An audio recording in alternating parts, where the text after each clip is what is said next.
Hello students, good evening to all of you. So here I am going to discuss question number 19 of H.C. Verma, chapter 2 Physics and Mathematics. So let's start with the question.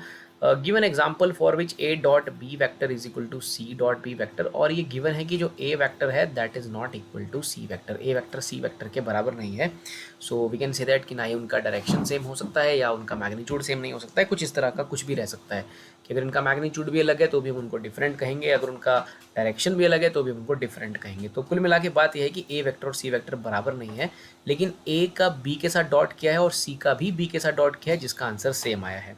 तो हमें पहले तो ये देखना है कि ऐसा कब हो सकता है और फिर उसका हम एक एग्जाम्पल भी देखेंगे. Students, A dot B vector होता है A B cos theta. Okay, अगर मैं सी डॉट बी करता हूँ तो सी डॉट बी हो जाएगा C B cos theta. Okay, so let suppose theta is 90. मान लेते हैं थीटा 90 है ए और बी के बीच में, तो आंसर आ जाएगा 0 बिकॉज कॉस 90 0 होता है. सिमिलरली हम मान लेते हैं कि सी और बी के बीच में भी जो एंगल थीटा है वो 90 डिग्री है, तो उस केस में भी आंसर 0 आ जाएगा. तो अपने पास ए डॉट बी भी 0 आया और अपने पास सी डॉट बी भी 0 आ गया. So in this sense we can say that कि ये इस केस में ऐसा कुछ अगर होगा तो दोनों का ही डॉट प्रोडक्ट सेम आ जाएगा जब थीटा 90 होगा ए और बी के बीच में, और सी और बी के बीच में भी थीटा क्या होगा 90. सो कोई भी एक एग्जांपल हम यहाँ पर फ्रेम कर सकते हैं. Let suppose this is our B vector, और जो कि मान लेते हैं ईस्ट डायरेक्शन के अलॉन्ग है, और let suppose this is some A vector, और ये वेक्टर जो है मान लेते हैं नॉर्थ की तरफ है, और that is some other C vector. Okay, so मैंने सी वेक्टर का लेंथ जो है ज़्यादा बनाया है.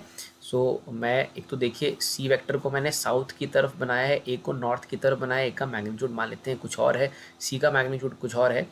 बट इन दिस सिचुएशन अगर मैं ए और बी का डॉट देखता हूँ, देखिए ए और बी के बीच में जो एंगल है वो 90 है, सी और बी के बीच में भी एंगल जो है 90 है. तो इन दिस सिचुएशन अगर मैं ए डॉट बी करता हूँ तो भी 0 आएगा, और अगर मैं सी डॉट बी करता हूँ स्टूडेंट्स तो भी आंसर क्या आएगा 0 आएगा. So this is the example. इस तरह से आप एक एग्जाम्पल ले सकते हैं इन वेक्टर्स का जो कि इस रिलेशन को प्रूव कर देगा. So I hope you understood this problem. आगे बढ़ते हैं स्टूडेंट्स, क्वेश्चन नंबर 20 की तरफ चलते हैं. Draw a graph from the following data. देखिए जो ग्राफ है वो मैंने एक्सेल की मदद से प्लॉट कर दिया है यहाँ पर. तो आपको और वहाँ पर जाके टेंजेंट ड्रॉ करने हैं 2 4 6 और 8. एक्स की कोऑर्डिनेट है 2 4 6 और 8, उस पर टेंजेंट ड्रॉ करना है.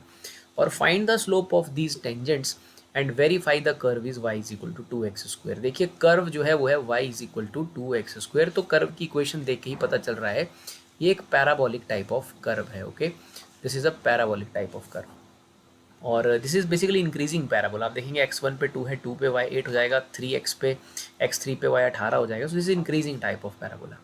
सो ये इस तरह का ग्राफ आपको देखने को यहाँ पर मिल रहा है. सो मैंने प्लॉट किया है, this is our x axis और दिस इज अवर वेक्टर लगाने की जरूरत नहीं है, दिस इज x एक्सिस और this is our y axis. Okay, तो स्टूडेंट्स क्या है कि अगर हम इस ग्राफ की इक्वेशन से लाइक इसकी स्लोप निकाल लेते हैं, वी नो दैट स्लोप होता है dy बाय dx.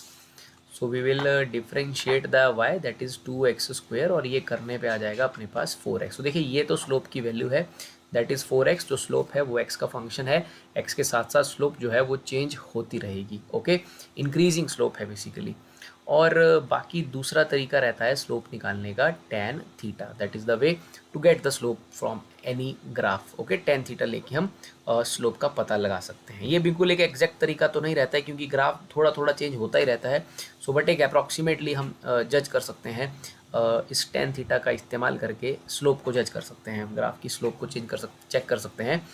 तो ये पॉइंट्स हैं, इन पॉइंट्स को लेकर के ग्राफ प्लॉट करना है. x1 पे y 2 है, 2 पे 8 है, 3 पे 18 है. तो ये आप सिंपली ग्राफ पेपर पे प्लॉट कर सकते हो या कहीं पर भी इस तरह से रैंडमली भी आप ऐसे प्लॉट कर सकते हो. You just have to understand the concept, आप इसको कैसे इससे डाटा निकाल सकते हैं. सो ये मैंने प्लॉट कर लिया है लाइक x0 पे ग्राफ 0 था, x1 से प्लॉट करना शुरू किया है, x1 पे अपना ग्राफ ही 1 ही है. तो ये बेसिकली इसमें इंटरवल देखिए 0 1 है, इसमें 0 50 है, यहाँ जैसे इसमें 1 ही होगा. x2 पे हम गए तो x2 पे अपनी वैल्यू 4 थी. 3 पे जाते हैं तो 3 पे स्टूडेंट्स देखिए अपनी वैल्यू 18 थी, so it is just about 18 के आसपास है. 4 पे चलते हैं तो वैल्यू जो है वो थोड़ा ज़्यादा है. 4 पे चलते हैं तो वैल्यू 32 है. So this is the case, ये पॉइंट 32 वाई कोऑर्डिनेट को कॉरस्पॉन्ड कर रहा होगा. 5 पे चलते हैं तो ये 50 है. आई होप आप देख पा रहे होंगे जिस तरह से ग्राफ बना है.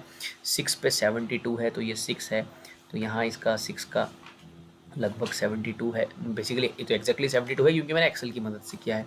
7 पे आप देखेंगे, 7 पे 98 है। So this is x7। तो मैं सीधा चलता हूँ तो इसका जो y कोऑर्डिनेट मेरे को मिलेगा यहाँ जैसे कहीं 72 मिल जाएगा। 8 पे चलता हूँ, सो देन मुझे दिस इज़ बेसिकली 1 मिनट, 7 पे 98 मिल रहा है स्टूडेंट्स, एंड 8 पे चलूँगा so I will get around 128। Okay 128। तो ये 8 पे चलता हूँ तो यहाँ 128 के लगभग रहेगा। 9 पे देखिए 162 है, तो ये 9 है तो यहाँ कहीं 162 रहेगा। और 10 पे ऑब्वियसली वैल्यू 200 है तो आपको एग्जैक्टली 200 पे। इस तरह से आप ग्राफ को प्लॉट कर सकते हैं।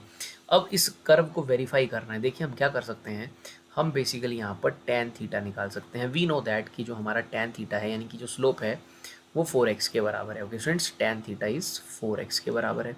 तो बेसिकली मैं यहाँ से टेंजेंट ड्रॉ करके इस कर्व को बता सकता हूँ कि ये कर्व यही है कि नहीं है, ये curve y is equal to 2x² है कि नहीं है। इस कर्व की स्लोप हमने dy/dx से 4x निकाल के रखी है। तो अगर मैं किसी x पर टेंजेंट ड्रॉ करता हूँ, जैसे मुझे क्वेश्चन में कहा गया है कि मुझे टेंजेंट ड्रॉ करने हैं 2 पर, 4 पर, 6 पर, 8 पर।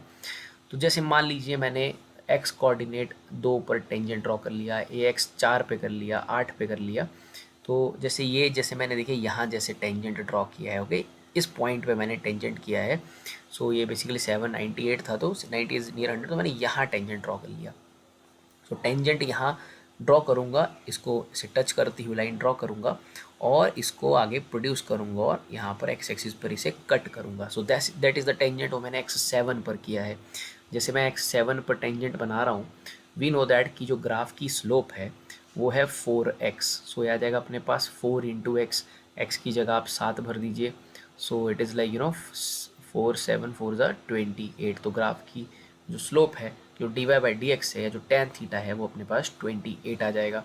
तो यहाँ पर आपने जब इसको टच किया है स्टूडेंट्स, तो आप यहाँ से थीटा कैलकुलेट कर सकते हो। इस तरह से थीटा कैलकुलेट कर सकते हो, या यहाँ पर टच किया है तो ऐसे भी आप थीटा जो है वो कैलकुलेट कर सकते हो। Theta is like simply tan theta is delta Y upon delta X. अब यहाँ पर मेरे पास ऐसा कोई मार्कर नहीं है जिससे मैं इन पॉइंट्स को एग्जैक्टली लोकेट कर सकूँ, but when you do this thing on a graph paper तो वहाँ पर आप delta Y upon delta X से जो है tan थीटा निकाल सकते हो। जैसे मैंने टेंजेंट ड्रॉ किया है x इक्वल टू मान लीजिए 7 पर, तो x 7 पर मैं देखता हूँ कि जो स्लोप की वैल्यू आती है, x को 7 पुट करने पर स्लोप की वैल्यू आती है 28। तो सिमिलरली जब मैं 7 पर टेंजेंट ड्रॉ करूँगा और जब मैं वहाँ पर ये थीटा निकालूंगा dy/d थीटा या delta Y by delta X करके, तो वो जो थीटा की वैल्यू है इट शुड बी 28, इस तरह से आनी चाहिए। तो अगर वो आती है और वो y is equal to slope is equal to 4x की वैल्यू को सेटिस्फाई करती है, तो हम कह सकते हैं कि ये जो हमने कर्व बनाया है ये y is equal to 2x² बनाया है। सो आप अलग अलग लोकेशंस पर टेंजेंट ड्रॉ करोगे, वहाँ से आप tan थीटा फाइंड आउट करोगे। tan theta is basically the slope, और स्लोप के लिए आपने एक फॉर्मूला भी डिराइव कर लिया है 4x। तो टेंजेंट ड्रॉ करके जो स्लोप आएगा अगर वो 4x के साथ इक्वल हो जाता है, then we can verify that this is the graph, Y this is the curve there, y is equal to 2x²। So this is the way to solve this question, and इस तरह से आप graph draw करके understand कर सकते हैं। बाकी जो इस क्वेश्चन का मोटिव है, like from the knowledge of slope और tan थीटा dy/dx आप रेट ऑफ चेंज को कैलकुलेट कर सकते हो, और इस तरह से आपको ग्राफ प्लॉट करना है। Thank you very much.